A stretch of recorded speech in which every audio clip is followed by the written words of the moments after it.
Ex-wife demanded an open marriage, so I replaced her. Hi, True Story. My name is Danny, and I've been a long-time listener of your channel. I've heard stories from men all around the world, and for the longest time, I never thought I'd be one of them. I thought my marriage was different. I thought my wife was different. I thought I'd found a unicorn, only to realize later that I was just blinded by rose-colored glasses and ignoring red flags I should have paid attention to. But let me back up. Let me take you all the way to the beginning, because that's the only way to understand how I got here. Let's go to the beginning. I met my ex-wife during a peaceful protest in our city.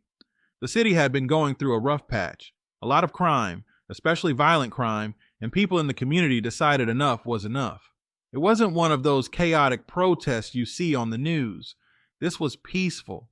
Families were there, people holding candles, some holding signs that said "Save our streets" and "Stop the violence." I wasn't really the protesting type, but my buddy had invited me out, saying it was going to be a powerful event. I showed up, not expecting much more than a few speeches and a walk around the block. But then I saw her.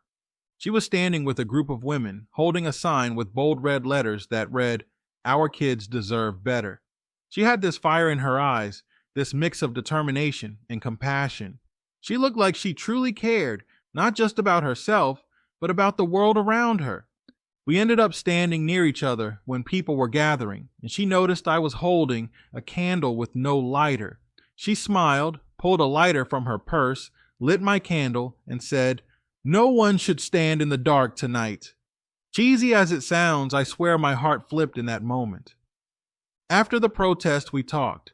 She told me she'd grown up in the city, that she wanted to make a difference, that she believed love and community were the answers to crime and hate. And I thought to myself, wow, I just met someone rare. We exchanged numbers, and from that night forward, we started talking every single day. Dating and engagement. For the first 2 years, things were amazing. We went on dates, we had long late-night conversations, and we pushed each other to grow. She was a big reader, always into self-help books and motivational stuff, and she encouraged me to be more ambitious at work. I was the guy who liked to play it safe. Steady job, steady hobbies, steady life. But she had this energy that made me want to step out of my comfort zone. Within 2 years, I felt like I'd found the one. So I proposed.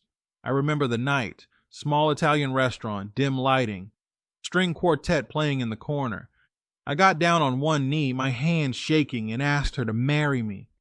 She burst into tears, nodded, and said yes. That night, I remember thinking, I won the lottery. We tied the knot not long after.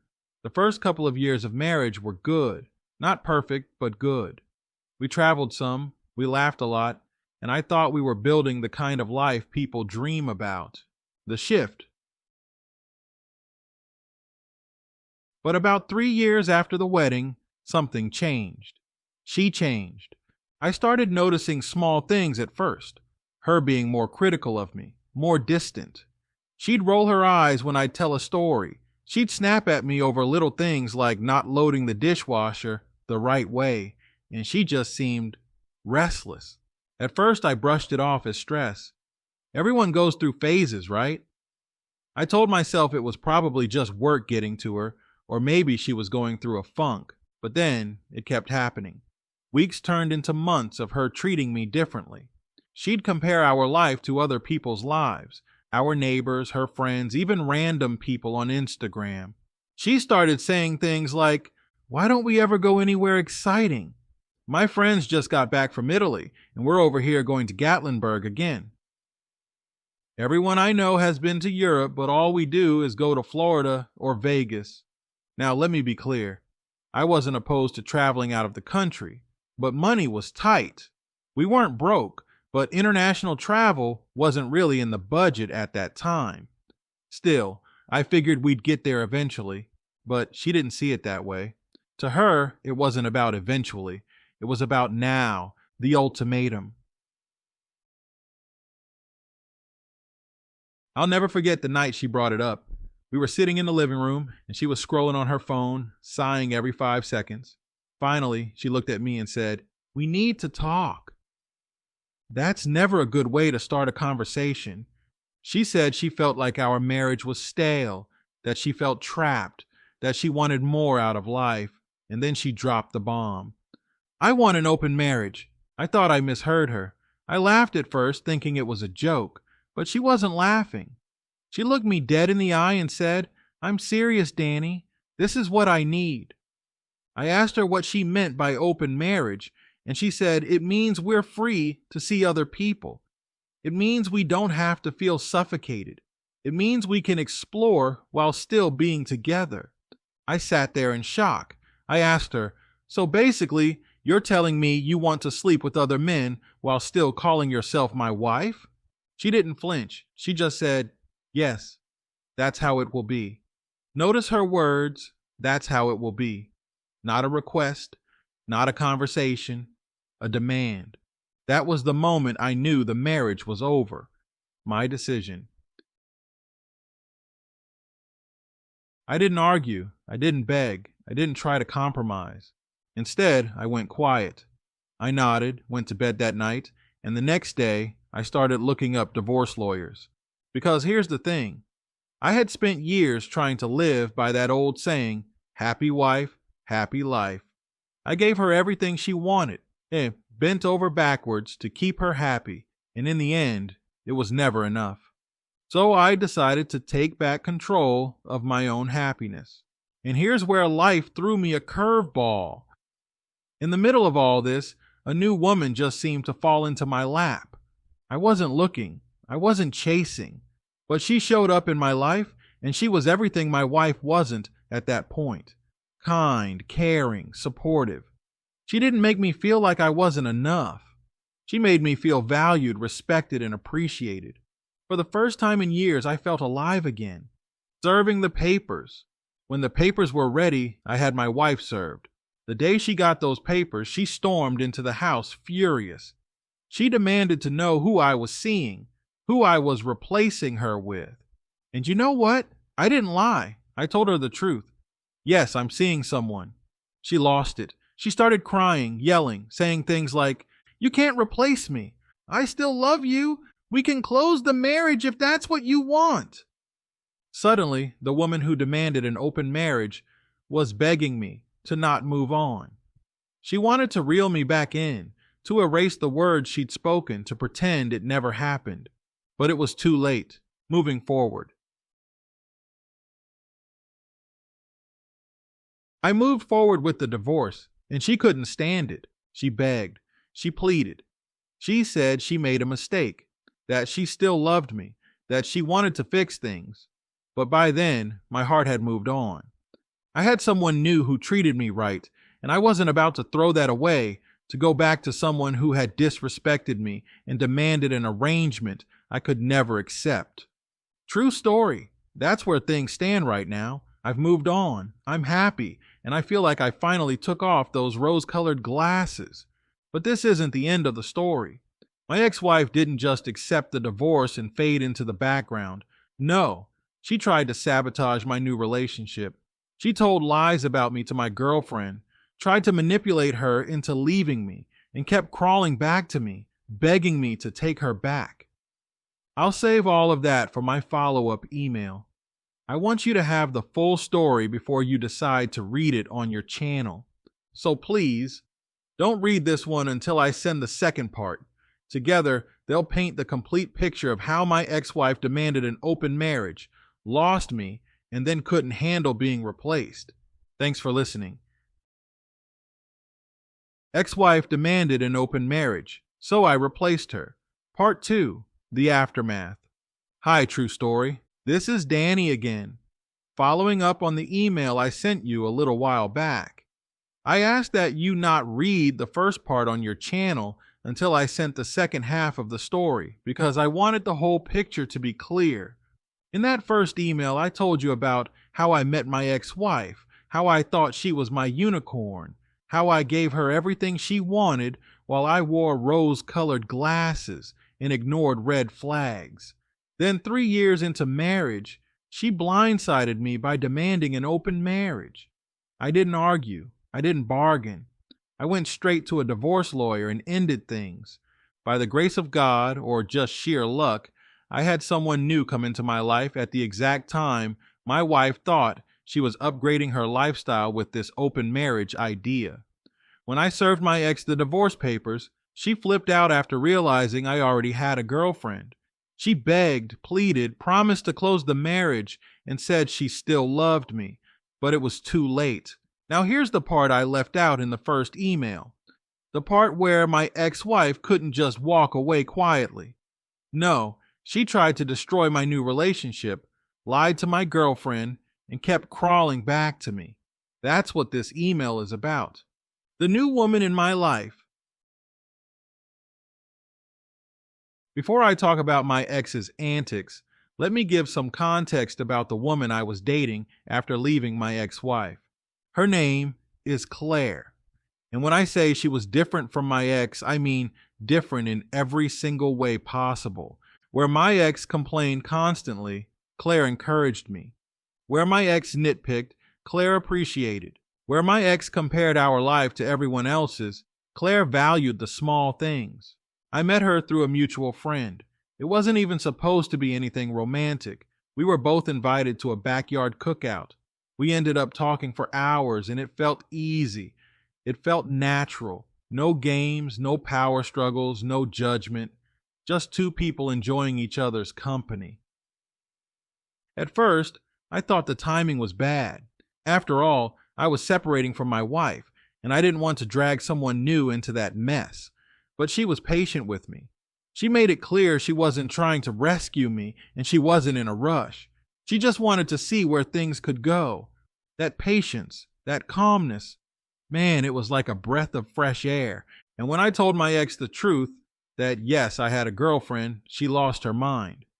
The meltdown. The day she found out, she went from screaming to sobbing within minutes. 1 second, she was yelling, "How dare you replace me so fast? You didn't even try to work it out with me. You're disgusting for moving on already." Then the next second, she was begging, "Please, Danny, don't do this. We can fix this. I'll close the marriage. I'll be the wife you want me to be. Just don't leave me for someone else." I stood there, watching this woman swing between rage and desperation, and all I could think was, you did this to yourself. She had demanded an open marriage. She made it clear she wanted to sleep with other men, and yet when she realized I wasn't sticking around for her experiment, suddenly she wanted to be the faithful wife again. I told her calmly, "It's too late. I've moved on. I don't want to go back."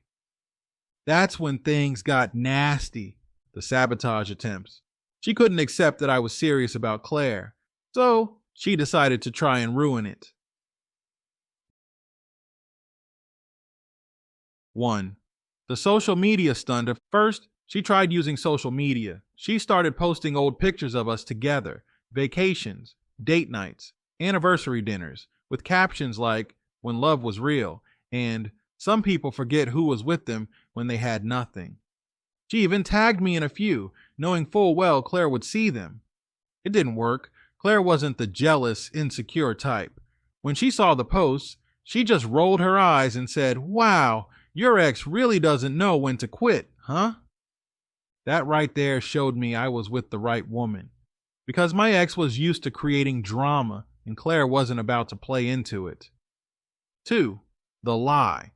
When social media didn't work, my ex got bolder. She reached out directly to Claire. She somehow got her number, probably from a mutual friend, and sent her a long text message saying that I was still sleeping with her, that I was using Claire as a rebound, and that I wasn't over my marriage. Claire showed me the text right away. She said, "Danny, I don't believe a word of this, but I think you should know what she's doing." I can't describe the anger I felt in that moment. Not because I thought Claire would believe her, but because my ex was trying to poison something good out of pure spite. I confronted my ex and told her flat out, "Don't you ever contact her again. We're done. Respect that." She cried, said she was just acting out of love, that she couldn't stand the idea of me with someone else. I didn't buy it. It wasn't love, it was control. She didn't want me. She just didn't want me happy with someone else. 3. The fake emergency. A couple of weeks later, she called me late at night, sobbing on the phone. She claimed she'd been in some kind of accident and had no one else to call. I rushed over, only to find her sitting perfectly fine in her apartment, mascara running down her face, holding a glass of wine. She admitted there was no accident. She just needed to see me. That was the night I told her, in no uncertain terms, that if she kept this up, I'd have no choice but to block her completely and let everything go through lawyers. Claire's reaction. You might be wondering how Claire handled all of this. She handled it like a champ. She never once doubted me. She never once accused me of leading my ex on. Instead, she kept telling me, Danny, your past is your past. What matters is how you handle it now. She reminded me that this was a test, that sometimes when you finally start living for yourself instead of someone else, the people who used to control you will do everything they can to drag you back down. She was right. The begging phase. After her sabotage attempts failed, my ex shifted back into begging mode.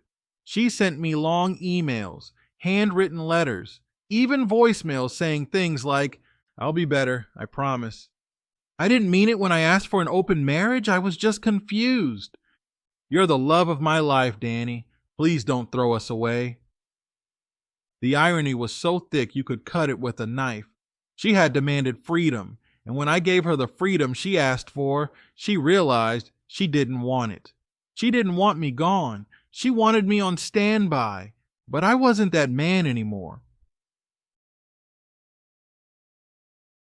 The turning point. The final straw came when she showed up at my job unannounced. I work in an office, and one afternoon, she just walked in, tears streaming down her face, asking to talk.